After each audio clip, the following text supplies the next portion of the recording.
오늘의 두 번째 이야기는 연상호의 군체로 넘어가 볼 텐데요. 군체 어떻게 보셨어요? 작가님이 작가님부터. 제가 먼저 하나요? 인상평 일단 짧게 한번 해보고. 김치찌개를 정말 맛있게 끓이는 집에 가서 김치찌개를 맛있게 잘 먹고 왔다. 장르의 네. 달인이 장르를 잘 만들었다. 그렇죠. 이런 평가인가요? 그러니까 목표, 타겟, 확실 이거에 맞춰서 음. 이렇게 딱딱딱딱 적재적소. 음. 네. 일단은 잘 만들었다는 것은 인정하겠다. 네. 아니 근데 좋았습니다. 저는 되게 재밌게 보고 왔거든요. 왜 재밌었는지 좀 이따 얘기하겠지만 여러분들 기대해 주세요. 이유가 있을까? 네, 어쨌든 근데 영화 좀 본다는 내 친구들이 다 내가 너무 군체 야 연상호 영화 잘 만들어 이랬더니 다 막 뭐야 별로였어 나는 아닌데 이래가지고 좀 약간 요즘에 그렇잖아요. 취향에 무시당하면 굉장히 의기소침해지잖아요. 되게 의기소침했거든. 의기소침하셨나요? 의기소침. 나 나름대로 영화 평론가인데 막 이러면서. 하지만 진 작가님 잘했다. 좋은 김치찌개였다. 저도 되게 적절한 영화라고 생각했습니다. 하나도 거슬리는 것이 없었다. 이거는 극찬인데? 너무 좋은 것도 없었어요. 그게 문제인가? 너무 좋은 거 없었던 거? 너무 좋은 것도 없었지만 그런 거 비슷하네. 약간 김치찌개 잘하는 집에서 약간 김치찌개. 프랜차이즈 김치찌개집 같지 않았어요? 뭐 60년 전통 노포 이런 느낌은 아니고. 너무 좋은 게 없었다라는 말에 막 제가 동의를 하면 너무 무서워지고 맛있었습니다. 약간 그 소고기 다시다 느낌? 아니 근데 소고기 다시다 맛있다. 예. 뭐 그 흠잡을 때도 없었지만 대단하지도 않았다. 프랜차이즈 같았다라는 의견에 난 좀 동의하기가 어려워. 왜냐하면 군체가 그러니까 그냥 상업 장르 영화라고 생각하면 밋밋함이 없진 않았던 것 같아요. 굉장히 이제 예측할 수 있는 어떤 흐름 같은 걸 가지고 있고 그런데 좀비물이라는 관점에서 봤을 때는 정말 월등하게 새로운 어떤 상상력과 이미지를 보여주었다는 쾌감이 나한테는 있었거든요. 그래서 내가 진짜 싫어하는 알파벳 중에 하나가 K예요. 난 K가 이렇게까지 싫어질 줄 몰랐어. 그런데 막 K 워터, K 뷰티, 심지어 K 스트로베리가 나온 순간 야, 이제 다 꺼져라 이런 생각이 들었는데 단 하나의 K를 나는 인정할 수 있다고 한다면 내 마음 안에서 이거는 뭐 공신력 있는 얘기 이런 거 아니에요. 손희정 안에서 할 수 있다는 난 K-좀비인 것 같고 그 K-좀비를 디자인해낸 것은 어머 이거는 읽고 가야 될 것 같은데 지나가던 사람인데 일단 구독, 좋아요 눌렀고요. 감사합니다. 호빵맨 닮으신 빡빡이 아저씨가 네 성지훈님 맞습니다. 제가 늘 얘기하지만 대머리는 대머리만 놀릴 수 있습니다. 어제 다시 K-좀비 나 이거 너무 인상적인 얘기였고 읽어버렸네. K-좀비만 인정할 수 있는데 그 K-좀비를 디자인하는 사람이 사실은 연상호와 그의 팀이라고 할 때 군체의 K-좀비는 또 한 단계 업그레이드 된 거예요. 그래서 내가 너무 궁금해서 연상호 인터뷰 같은 걸 찾아봤는데 연상호가 그런 얘기를 하더라고요. 여기서 K-좀비 디자인이라고 하는 건 그냥 움직임에 대한 이야기만 일단 하는 건데 연상호가 그런 이야기 하더라고요. 배우들이 그치 좀비 움직임을 어떻게 구현해야 할지 잘 몰라 하더라. 어려워하더라. 심지어 이게 군체잖아요. 모두가 다 똑같은 애들이라고 상상되잖아요. 근데 연상호가 뭐라고 설명했냐면 피아노 치는 10개의 손가락처럼 움직이라고 했다는 거예요. 하나를 지향해가지고 하나의 곡을 지향해가지만 얘는 다 따로 움직인다는 거죠. 무용수가 디자인한 느낌이었어요. 그게 되게 컸어요. 그래서 이게 사실 부산행 때 그 무용하시는 분들이 K-좀비의 움직임을 디자인하면서 이 K-좀비가 부산행 흥행과 함께 수출되거든요. 그래서 해외의 K-좀비 움직임이 좀 약간 퍼지고 이런 게 있어요. 그래서 사실은 좀비물에서는 뭐 내용이나 서사 같은 건 좀 아쉬움이 있을 수 있어도 움직임 면에서는 약간 선도하고 있는 게 있다. 킹덤 같은 경우도 그러면 킹덤도 K 좀비 죠 일종의. 근데 내가 지금 킹덤도 엄청 여기 유튜브 방송 이런 표현 써도 돼요? 이거 내가 쓰는 표현은 아니고 좀비 좋아하는 사람들이 그냥 쓰는 표현인데 존나 빠르게 뛰는 좀비가 K 좀비의 핵심이거든요. 그렇죠. 그러네. 근데 이런 좀비는 사실은 21세기에 등장하기는 해요. 28위로 이런 데에서 걔네들 굉장히 빠르게 뛰어가지고 그래서 좀비의 왕이라고 할 수 있는 왕인가? 좀비의 뭐 아버지 이런 표현 너무 싫어하지만 좀비의 유행을 이미 60년대 미국에서 시작했지만 불타오르진 않았던 조지 로메로는 되게 꾸준히 아주 느린 좀비 영화를 21세기에도 찍거든요. 근데 로메로의 주장은 그거였어요. 이게 바이러스로 이제 애가 썩잖아요. 근육이 다 썩었는데 그렇게 빨리 뛰면 28위로의 영국 좀비들이거든요. 영국 좀비처럼 빨리 뛰면 다 부서진다. 죽었는데 움직이는 것 자체가 애초에 그래 아니 애초에 좀비를 만들어 놓고서 대단한 아니었어. 여기에서 그런 어떤 그런 실증을 막 해버리면은 뭐 의미가 있나? 저는 제가 왜 이렇게 특별한 게 없었는지 생각해 보니까 제가 좀비물을 그렇게 좋아하지 않아요. 그러니까 좀비물에 어떤 애정이 있거나 많이 보거나 이러지 않았던 것 같아요. 저는 워킹데드도 안 봤고 이런 것들이 있어요. 내가 안 봤어라고 하면 놀라는 것들이 있는데 저는 28일로도 안 봤고 좀비물을 본 게 거의 없어요. 야, 내가 너무 미안하다. 내가 모자 못 사도 키라고, 연푸도 다 키라고, 나 혼자 좋아하는 거 지금 고른 거야? 그 아니, 상황이네? 제가 본 좀비 영화는 그래서 사실은 거의 연상호 영화가 거의 전부인 거죠. 말씀해 조지 로메로는 학교 다니면서 공부하려고 본 거였고, 그래서 아니, 무슨 학교를 나왔길래 조지 로메로 영화를 교양 수업을 들어가면은 이제 그런 것만 보는 교양 수업만 골라서 나같이 정신 나간 애가 와서 수업했구나. 좀비 보라며. 뭐 그런 거 좀비를 하는 거죠. 보면 그 사회를 읽을 수 있습니다. 아니 뭐 그러면서. 옛날 영화 같은 거 보고 와라 막 그래가지고 과실에 있는 비디오 테이프 하나 집었더니 그거여가지고 보고 막 그랬던 거지. 명작을 보셨습니다. 그래가지고 비디오 테이프 연식 나오는. VHS로. 그래서 그 특별한 좀비라는 장르물에 대한 애정 같은 게 특별히 있지 않았기 때문에 그냥 그냥 이 상업 영화로서의 쾌감을만을 즐길 수 있었고 이런 거는 되게 에어컨 잘 나오는 롯데시네마에 앉아가지고 편하게 이거 볼 때는 제가 원래 영화관에서 음식 먹고 하는 거 되게 싫어하거든요. 소리 나고 냄새 나고. 근데 팝콘 하나 좀 먹어도 되지 않을까? 반드시. 나는 팝콘이랑 봤어요. 뭐 그런 느낌으로 좀 볼 수 있었다. 그리고 그것이 관객의 니즈였다면은 관객의 니즈를 정말 너무 적절하게 잘 맞춰줬다. 그러니까 무조건 60년 노포 김치찌개집이 늘 언제나 맛있는 건 아니잖아요. 어느 날은 다시다 맛에 기름 둥둥 떠 있는 프랜차이즈 김치찌개집에서 김치가 먹고 싶을 때가 있는 거잖아요. 그런 걸 먹으러 갔는데 정말 정확하게 그것이 나왔다. 그래서 너무 김밥 좋았다. 천국에 갈 때는 원하는 김밥 맛이 있죠. 그거를 먹으러 갔는데 그것이 나왔다. 그래서 내가 무엇을 원하는지 되게 잘 아는 감독이다. 근데 마찬가지로 그 다른 영화들에서는 또 그랬던 것 같아요. 되게 내가 원하는 것들을 줬던 것 같아요. 그래서 연상호 감독이 영화를 참 잘 만드는 사람이구나. 아까 영화라는 게 결국 상업과 어떤 이런 것들의 종합적인 어떤 매체라면은 그 연상호 감독이 현재로서는 뭐 전반적으로 되게 육각형 감독 아닌가라는 생각이 좀 드는 편입니다. 연상호 육각형설. 클라이언트와 평당과 관객 모두를 만족시킬 수 있는. 그러니까 지금 좀비 매니아도 만족시켰고 좀비에 별 관심 없는 사람도 만족시켰고 작가님은 이제 좀 더 얘기 들어볼까요? 어떻게 보셨는지? 저 솔직히 말씀드리면 지금 김치찌개를 얘기하셔가지고 저도 지금 머릿속에 김치찌개가 내가 먼저 시작하기는 했는데 또 닉네임도 조금 유진 의외 갓집 식당.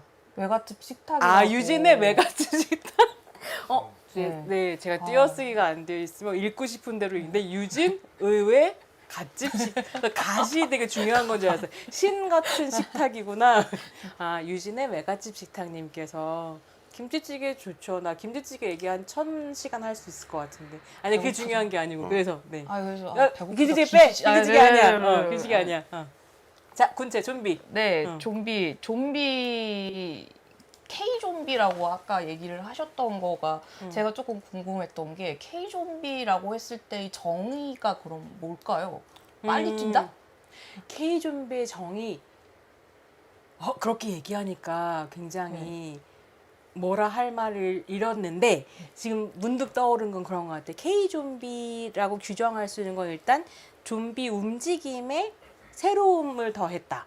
그래서 이것을 굉장히 그러니까 좀비는 더럽고 지저분하고 썩어가고 뇌가 없고 뭐 기타 등등한 어떤 더러운 군중무리인 것처럼 기존의 영화들이 그렸었다고 한다면 K 좀비는 좀비 자체를 약간 스펙타클화하는 부분에 성공했다. 그러면서 K 좀비 서사의 특징을 이야기하자면 근데 사실 이거는 이 특징도 거의 연상호가 그러니까 프레임을 만들었다고 생각하는데 특히 한국 사회의 문제를 좀비물 안에 녹여내려고 했다라고 하는 거. 그래서 부산행을 생각해 보면 이게 되게 재미있는데 서울행이 프리퀄이 있었고 서울행이란 서울역이라고 하는 애니메이션이 있었고 거기서 마지막으로 좀비가 된 여자가 KTX에 타서 KTX 여자 승무원을 물면서 이게 시작이 되거든요. 근데 그때 KTX 여성 승무원들이 노동운동 투쟁을 하고 있었고 이게 이제 만약 미녀와의 싸우는 어떤 문제였단 말이에요. 거기서부터 시작해서 이제 좀비가 퍼지는데 이때 왜 좀비가 한국 사회에 등장하게 됐느냐 하면 공유가 주인공이었잖아요. 공유가 펀드 매니저예요. 주가 조작을 해서 망해야 되는 바이오 회사를 하나 살리거든요. 그 바이오 회사에서 좀비 바이러스가 나오는 이런 설정이어서 당시에 이제 굉장히 아빠가 우리 모두를 구원해 줄 거야라고 하는 아버지 구원 서사를 연상호가 그 영화에 입히면서 사실 천만까지 갈 수 있었지만 그 밑에 깔려 있는 건 한국의 신자유주의화에 대한 비판이었다고 이제 분석이 됐고 그런 흐름이 쭉 연상호 작품 세계를 관통하고 있긴 하죠. 그러니까 마치 굉장히 말랑말랑한 상업 영화인 것처럼 포장하지만 그 밑에 이제 사회 문제에 대한 것들이 들어있다. 저는 저도 그렇게 생각을 했었어요.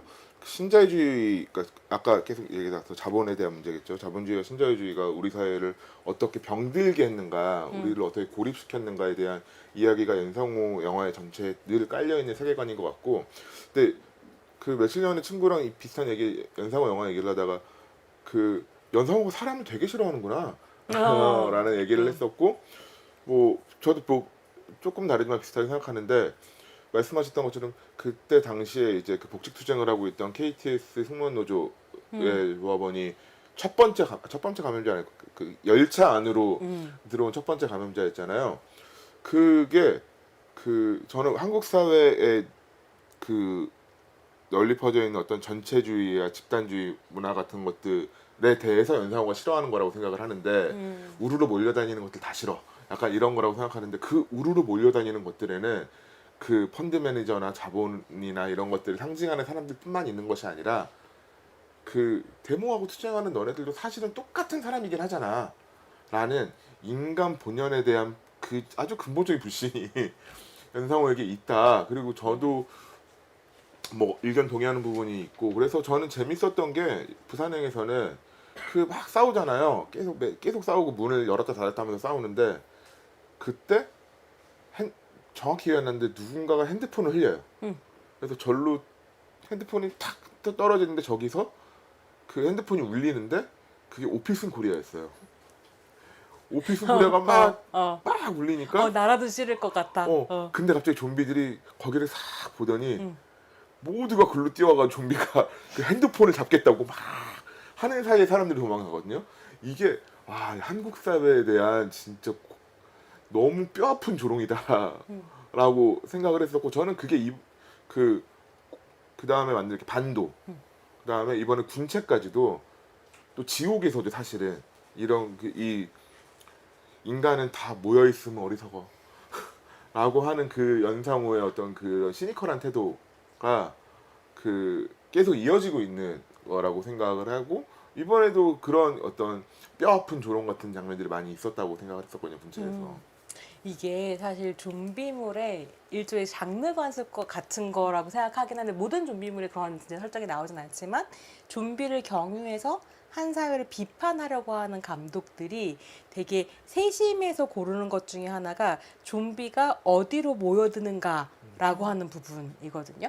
조지 로메로 같은 경우에는 새벽의 시체라는 그 로메로 3부작 중에 두 번째 작품에서 사람들이 좀비 아포칼립스가 터지고 되게 큰 쇼핑몰에 모여 숨어서 되게 안전하게 살고 있단 말이에요. 근데 좀비들이 아주 서서히 그 쇼핑몰로 계속 몰려오는 거야.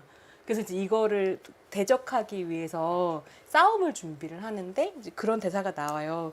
왜 저 좀비들이 우리가 소리를 내는 것도 아니고 뭘 하는 것도 아닌데 마을에서 이제 쇼핑몰까지 점점 서서히 다가올까요? 하고 누가 이제 물어보니까 거의 대장격인 장군이 그것이 저것들의 본능이기 때문이지.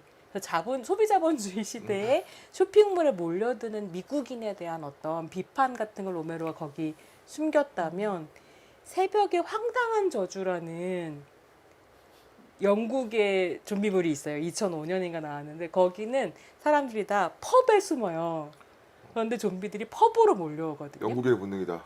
영국 노동자들이 펍으로 몰려오는 거기서 축구 보고 그러니까 이런 식의 어떤 석정들이 들어가는데 연상호는 오필슨 코리아였다는 게 오피스콜 좀비들이 다 몰려들어서 그리고 군인들이랑 군복 입은 군인들이랑 싸우는 장면도 있었거든요. 부산행에서 그것도 되게 인상적이었던 것 같아요. 그 어쨌든 우리의 국민이었던 사람들을 두드러 패는 군복 입은 군인들. 근데 그 걔네들도 살려고 저러는 거지. 막 이런 마음 같은 이런 생각들이 들어서 아 연상호는 그냥 모두를 조롱하고 있구나 라는 생각 같은 게 있었어요. 그냥 그게 조롱이라고 생각하지도 않고 그냥 하는 것 같은데. 아니야 조롱이라는 거 알 것 같아. 잠깐 얘기인데 아까 미안해요. K-좀비 뭐예요? 라고 해서 지금 여기까지 또 한 10분 왔는데 다시 작가님. 아니 그 지금 얘기하신 것들 이렇게 들었을 때 또 생각이 났던 게 있는데 장항준 감독님 인터뷰를 그때 봤었거든요. 근데 그 킹덤에 관련되어 있는 얘기였어요. 그러니까 제작 의도가 되게 노골적으로 반영되는 편인 장르 중에 하나가 이제 좀비잖아요. 킹덤에서 좀비가 빨리 뛰는 이유. 그때의 이 제작 의도가 뭐였었냐면은 그 킹덤에서의 좀비들이 배가 고파서 좀비가 되었다. 그러니까 좀비가 된 사람들은 힘없는 백성들 그리고 그 위에서 정치질을 하는 사람들이 헤게모니 싸움을 하고 있고 너무 배가 고팠고 먹을 것이 없었고 그렇기 때문에 어쩔 수 없이 좀비가 되는 선택을 할 수밖에 없었고 그렇기 때문에 그대로 이 좀비의 설정에 반영이 되게 될 수밖에 없었다라고 얘기를 하셨거든요. 그것처럼 군체에서도 지금 이 좀비라는 거가 가지고 있는 어떤 은유가 뭔지를 좀 찾아보면서 보시는 것도 재밌지 않을까 이런 생각을 좀 했습니다. 제가 봤었을 때는 소통에 관한 이야기가 계속 끊임없이 나왔었잖아요. 그래서 이 소통이라는 거를 이 만드는 분들이 어떻게 생각을 하고 이 좀비를 사용을 했을까라는 것들에 대해서 좀 생각을 했었죠. 네. 이게 설정 설명을 잠깐 하고 이제 작가님 얘기 좀 더 들어보면 이게 저는 군체가 진짜 재미있었던 게 이것도 사실 좀비물에서 없는 설정이거든요. 모두가 똑같은 생각을 공유하는 군체를 만들고 싶었던 매드 사이언티스트 구교환이 되게 중요한데 구교환이 그런 거잖아요. 모든 인간 사회의 비극이라고 하는 건 내가 너를 이해하지 못하고 너와 내가 도금이어를 쓰고 있고 그래서 생각이 나눠지지 않는 게 비극의 시작이다. 그래서 내가 무슨 생각을 떠올렸을 때 모두가 똑같이 연동되어서 그 생각을 공유하면 인류는 신인류로 진화할 거다. 라는 믿음을 가지고 이제 그걸 할 수 있는 바이러스를 개발하고 그래서 사실은 인간을 개미화 시키는 거거든요. 그래서 이렇게 좀비에 물리자마자 막 뭘 토해요. 인간들이. 그러면 그 점액질로 서로 연결이 돼. 그래서 새로운 정보가 들어오면 그거를 업데이트 하는데 잠깐 멈추는 시간이 있고 정보가 업데이트 하면 이 군체들이 계속해서 진화해가는 그래서 모두가 동시에 소통할 수 있다가 사실 이 영화의 되게 중요한 컨셉이었던 것 같아요. 그래서 소통. 그 꿈의 사도라는 옛날에 일본 만화가 있는데 엄청 옛날 거거든요. 꿈의 사도의 작가는 미소녀만 주구장창 그려요. 네, 어린 미소녀만 주구장창 그리는데 거기에서 나오는 어떤 인물이 야 모두가 생각이 똑같으면은 우리 다 행복하지 않을까? 왜 사람이 서로 다를까? 그래가지고 그 사람이 그 내용 중간은 기억 안 나는데 나중에 그 모두가 생각을 공유하고 똑같은 생각을 하게 되는 그 사회를 하나 만들어요. 거기 이제 다 미소녀인 거죠. 연상훈 감독님한테 좀비 미소녀다. 좀비는 미소녀다. 그런 생각을 좀 했습니다. 그 소통 얘기가 말씀하신 것처럼 영화에서 계속 나오잖아요. 그 스포일러를 두려워하지 않고 구교환이 전지현에게 보낸 메시지에도 불완전한 소통이 맺은 뭐 어쩌고저쩌고 뭐 그러잖아요. 근데 저는 그런 생각을 했어요. 소통이라는 것이 애초에 근본적으로 성립하려면은 불완전해야지 소통이다. 그러니까 왜냐하면 소통과 소통이라는 것은 되게 철학적인 얘기잖아. 소통이라는 게 다른 A와 다른 B가 이야기를 하는 것이 소통이잖아요. A와 A가 이야기라는 건 소통이라고 하지 않죠. 그렇다면은 우리가 달라야지만 이 소통이라는 게 성립이 되는 거지. 그렇다면은 완전한 소통이라는 거는 되게 따뜻한 아이스 아메리카노 같은 말이다. 오, 이거 쇼폼 되나요? 너무 훌륭하고 따뜻한 진지해서 안 되나요? 그러니까 그래서 그러니까 이게 엉망진창이 되는 이유는 사실 저는 그 시간만 되면은 그 업그레이드 할 때마다 하늘을 보고 울고 두런 거 질질 흘리고 다니고 막 이거를 구교환이 바랬을 것 같진 않아요. 그 극 중에서도 더 멋있는 걸 바랬겠죠. 굳이 비교하자면 이퀄리브리엄 같은 걸 바라지 않았을까? 멋있는 거? 아니야. 근데 구교환이 그 매드 사이언티스트가 그 군체, 그러니까 좀비를 그렇게 디자인했어요. 왜냐하면 소통이 점액질로 되는 거기 때문에 일종의 이제 그 점액질이 말하자면 안테나 같은 게 돼서 서로가 연결되는 거잖아요. 그러니까 구교환이 원한 세계는 그 끈적끈적하고 더러운 세계였던 것 같아.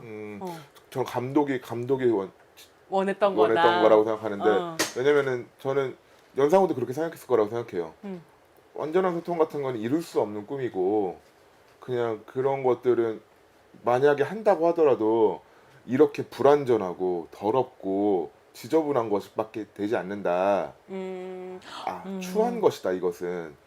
왜냐면은 없는 것이니까. 너무 그럴듯한 얘기다. 그러니까 그런 구교환은 깨끗한 걸 원했지만 그 깨끗한 것의 진실은 실제 얼굴이라고 하는 것은 이렇게 더럽고 추한 것이다. 왜냐면 구교환도 첫 실험이었잖아요. 첫 실험이었잖아. 그리고 원숭이들로 하긴 했었지.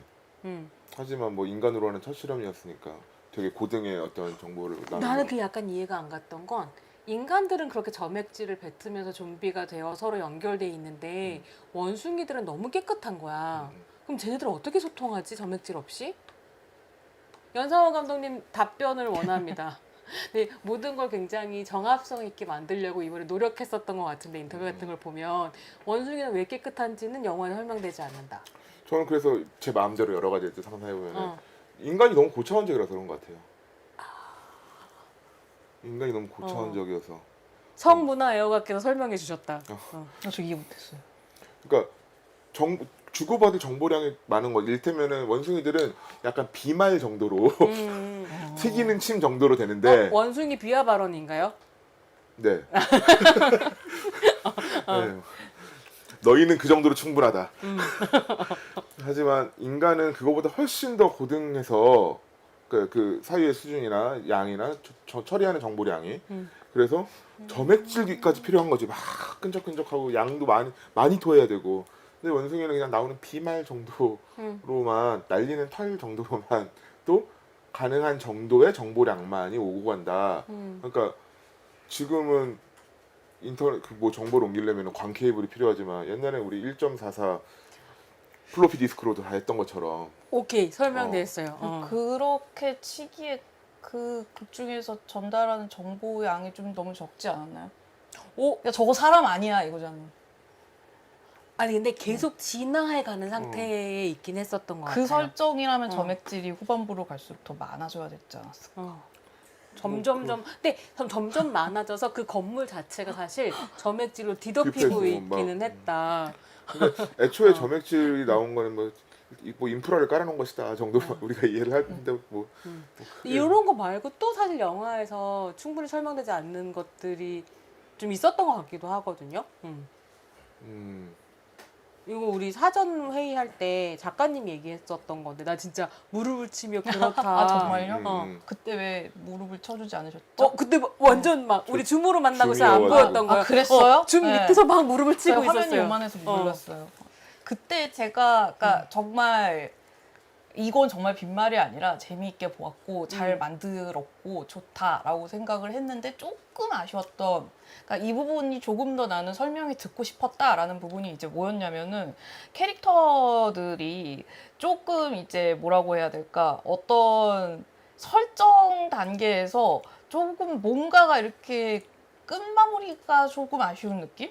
그러니까 뭐 예를 들면은 이거는 가짜야. 이건 가짜고 우리는 지금 현재 연기 중이야 라고 하는 그런 부분들이 좀 많이 보였어요. 그러니까 뭐 예를 들어서 뭐가 있었을까? 그러니까 완벽하게 서로를 이해하고 있는 상태다. 그리고 뭐 인간 사이 소통이 중요하다라고 하는데 왜 인간을 공격을 하고 있지? 뭐 이런 것도 조금 궁금했었고 그리고 이렇게 좀 뭐 스포를 조금 감안을 하고 얘기를 드리자면은 갑자기 성격이 획획 바뀌는 캐릭터들이 좀 보였거든요. 근데 아시잖아요? 뭐 요런 그런 경우에 이제 많이 있는 일들이 스토리를 먼저 만들어 놓고 캐릭터를 나중에 거기다가 배치를 하는데 요 캐릭터가 절로 요 시점에 가야 돌아버려야 되는데, 된다. 예, 가야 되는데 이게 설정이 안 맞지만 일단 가자. 그러니까 장기말, 체스말이라고 하는 뭐 그런 표현까지는 여기에서는 별로 쓰고 싶진 않지만 그런 식이 좀 많았죠. 그러니까 뭐 한 인물이 그렇잖아요. 갑자기 먼치킨이 돼요. 그 중에서 인물 네. 누군지 그냥 얘기. 네. 여러분 그냥 들으세요. 괜찮아요. 아, 얘기하자. 제가 배우 이름을 잘 몰라가지고 지창욱. 지창욱 네. 그분이 갑자기 누나가 좀비들한테 목숨을 뺏기니까 갑자기 먼치킨이 되고 갑자기 인간들을 조절을 해서 너네 다 죽일 거야 라고 얘기를 하죠. 그러니까 중간에 뭔가가 되게 삭제되어 있다라는 느낌. 저 사람 저렇게 싸움 잘할 거면 왜 가만히 있었을까? 뭐 이런 생각부터 시작을 해서 왜 좀비와 싸우지 네. 않았나? 근데 그거는 설명은 되지. 왜냐면 여기서 좀비는 죽지 그냥 않았으니까. 죽지 않은 감염자라고 사람들이 생각해서 얘를 죽이면 안 돼요. 구해가지고 왜냐면 구교환을 지금 못 죽이는 이유, 그러니까 정부가 찾아야 되는 이유가 구교환이 백신이었어. 백신이기 때문에 내가 백신이야라 그래서 지금 구교환 구하고 사람들 다 구하려고 하니까 좀비는 잘 죽이면 안 된다는 게 또 이 영화에 되게 저는 그래서 지창욱이 갑자기 먼치킨이 된 건 아니라고 생각을 하고 지창욱은 영화 내내 자기의 어떤 신체적 월등함을 보여주고 있었어요. 사실은 되게 큰 쇼핑몰이 맞나? 큰 쇼핑몰이 아니라 다기능성 건물 이런 말 있어요? 다기능성 건물 이런 말 있어요? 멀티플렉스? 멀티플렉스는 그 영화관. 그러니까 지하는 쇼핑몰이고 식당가 이런 게 있고 그 다음에 뭐 컴플렉스 코엑스몰 같은 데인 것 같아. 코엑스 같은 데인 것 같아요. 컨퍼런스도 하고 위에는 뭐 회사도 있고 맞아. 근데 생각해보면 코엑스의 경비라고 하면은 얼마나 사실 잘하는 사람 뽑겠어요. 뭐 운동선수 출신이든 뭐 하는 사람이든 뽑을 것 같고 여기서도 실제 설정집이 아니고 그냥 혼자 상상을 해본 건데 그 30살 남짓한 남자애가 보이기에는 누나한테 너무 다정하고 너무 잘하지 않아요? 누나가 그것도 김신록 배우가 연기했는데 휠체어 사용자고 예. 그 누나를 구하기 위해 지창욱이 최선을 다하죠. 예. 근데 너무 헌신적이고 너무 사랑하고 너무 쩔쩔매고 그리고 약간 이상할 정도로 죄책감 같은 것도 갖고 있어 보이고 누나는 그거를 풀어주려고 나는 이것도 할 수 있어 너랑 캠핑도 갈 수 있어 이거를 보여주려고 해서 저 남매는 무언가 사연이 있다 라는 게 보였었고 지창욱은 잘생겼다는 말 몇 번 했지 내가 지금? 한 번 했어요. 피오가 귀엽다. 그다음에 지창욱이 지창욱이 잘생겼다. 지금 잘생겼다. 남자 배우 얼평이 쭉 나오고 있는 그거 중입니다. 제가 세상에 제일 잘합니다. 남자 배우 얼평? 내가 여기저기서 방송하는데 왜 나랑 같이 방송하는 남자들은 다 남 얼평을 하는가. 어쨌든 좋아요. 잘생겨서 한 번 얘기했어. 그래서 저는 지창욱이 원래 뭐 하던 애였을까 뭐 이런 생각을 하면서 보고 있긴 했었어요. 그리고 걔가 그 영화에서 처음으로 사람을 죽이는 사람이거든요. 지창욱이 처음으로 사람을 죽여요. 왜냐면은 좀비가 아니고 이제 그 감염된 군체도 사실은 사람을 죽이진 않아요. 공격하지도 않아. 우리 편으로 그냥 만드는 근데 거지. 물어서 우리 편으로 만드는 원 오브 거지. 어스로 만드는 거지. 전도하는 거지. 음. 전도하는 거지 죽이는 건 아니거든요. 공격이 아닐 수도 있는 거예요. 그래서 그렇다면은 거기서 처음으로 죽이는 거는 지창욱이고 지창욱이 사람 죽이는 장면이 굉장히 또 멋있어요. 칼을 팍팍팍팍 막 죽이는데 저것은 프로다. 약간 존윅이 사람 죽이지. 저것은 프로다. 어둠의 세계에서 왔구나. 지옥에서 온 남자. 약간 이런 느낌이 있어가지고 그렇다 완성됐다. 쟤는 어둠의 세계에 있었구나. 칼을 잘 쓰는 애였구나. 그 짓을 하다가 누나가 뭔가 잘못되었구나. 그래서 평생의 죄책감을 안고 손을 씻었구나. 이놈이. 라는 상상을 또 해보았습니다. 이렇게 제가 생각을 할 수 있게끔 뭔가 있었으면 좋지 않았을까. 너무 갑자기 화를 내고 너무 갑자기 변하고 근데 지창욱뿐만이 아니라 그러니까 여러 가지 어떤 장치인가 저게? 라고 생각되는 것들이 중간중간 등장을 했었어요. 그러니까 예를 들어서 전지현 배우가 총을 이렇게 딱 겨누는데 총을 너무 잘 만지는 거예요. 그래서 난 그 생각은 못했어. 나도 완전 못했어. 저것은 설정이 분명 있을 거야. 랄지 아니면은 그 담배를 중간에 어떤 높은 공무원분이 피시는데 저 담배에 뭔가 뭐 누가 뭐 이렇게 담배를 이렇게 꺼임마 뭐라고 할지 그러니까 어쨌든 제가 영화는 모르지만 영어에서 그냥 쓰이는 장면은 없다며요. 예.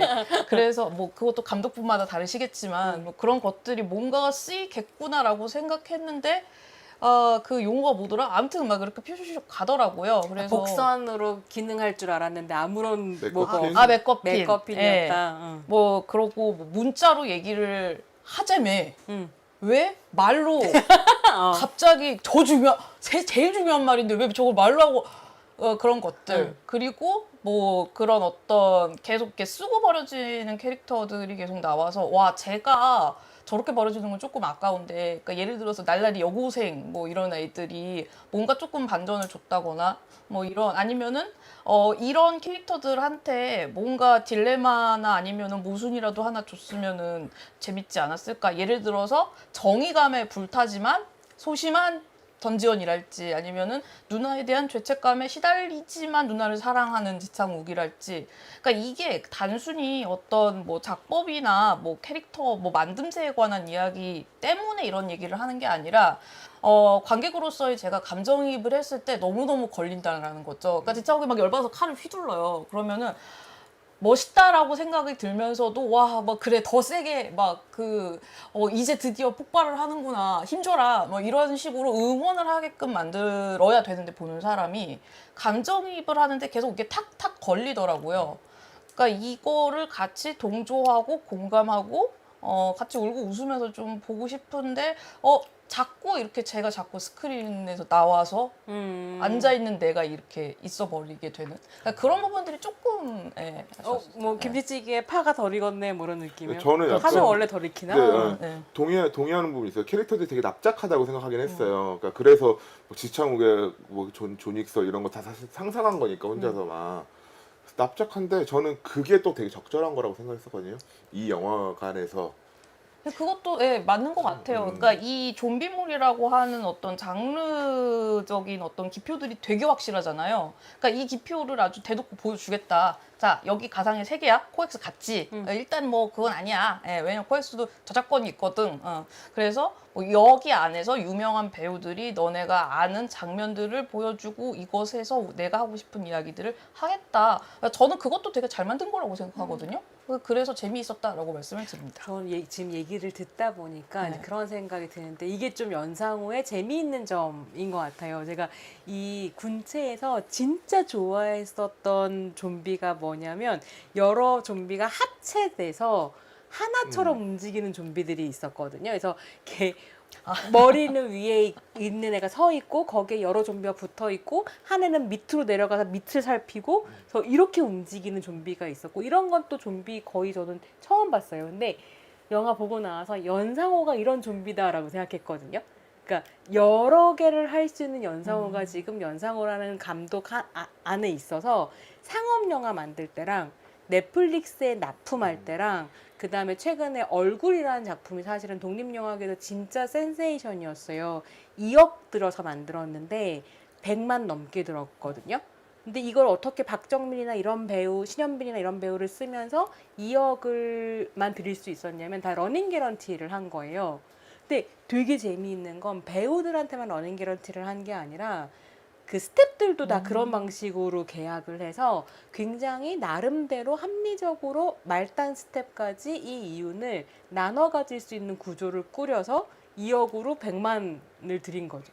지금 군체 200억 들어가지고 500만 좀 들었거든요. 이것도 어쨌든 손익분기점을 넘기긴 했는데 그래서 이제 저는 얼굴이라는 작품을 좋아하진 않았어요. 이게 너무 못생긴 여자가 어떤 일을 겪는다는 얘기인데 신현빈이 연기인데 끝까지 얼굴이 안 나오는 좀 흥미로운 작품이긴 한데 근데 어쨌든 그랬을 때 자기가 어느 씬에 있는가에 따라서 할 수 있는 다른 것들을 좀 보여준다.